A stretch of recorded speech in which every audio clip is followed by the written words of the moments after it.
आता हे असं आहे की जेव्हा संपूर्ण महाराष्ट्रातच एक लाट म्हणूनच ही गोष्ट आलेली होती. एवढा मोठा बहुमत म्हणजे त्यांना जे मिळतं आहे याला कारण मीमांसा करता येईलच आपल्याला. काय कशाचा परिणामी कोणतं कर्तृत्व यांनी दाखवलं का इतकं मिळावं. ज्या संसाधनांचा वापर प्रचंड प्रमाणामध्ये केला जातो, जे बुद्धिभेद केला जातो, माणसामध्ये भेद निर्माण केला जातो, धर्माचा वापर केला जातो, जातीचा वापर केला जातो, हे तर खरं म्हणजे यांचे अस्त्र आहे भारतीय जनता पक्षाचे आणि त्यातून हे यश मिळालेलं आहे.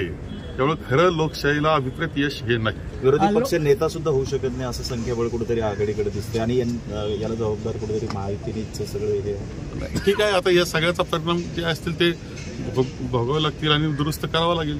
शेवटी देशाची लोकशाही वाचवायची असेल, राज्यघटना वाचवायची असेल तर आम्हाला आणखी काम करावं लागेल. एवढंच संघर्ष आहे, करू आम्ही.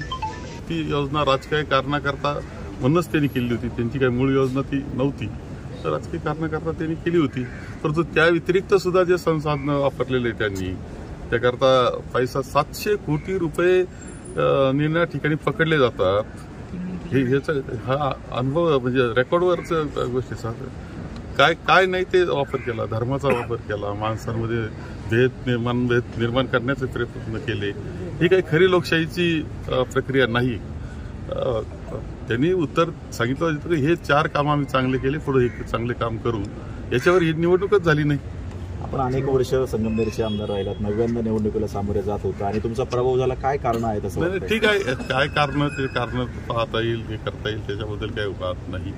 पुढे दोष असतील तर दूर आम्ही करतो नाही. एक तर आहे की 40 वर्ष लोकांनी मला आमदार म्हणून स्वीकारलं, खूप चांगल्या संधी मिळालेल्या आहे. या जनतेचा तर मी आभारच मानतो आहे.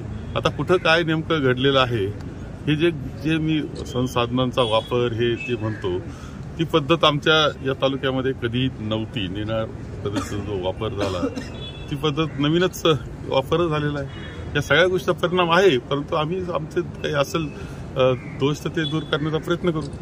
कशा पद्धतीनं इलेक्शन 1.5 महिना पुढं लोटलं गेलं, त्याच्यामध्ये जाहिरातीचा कार्यक्रम किती मोठ्या प्रमाणावर होता.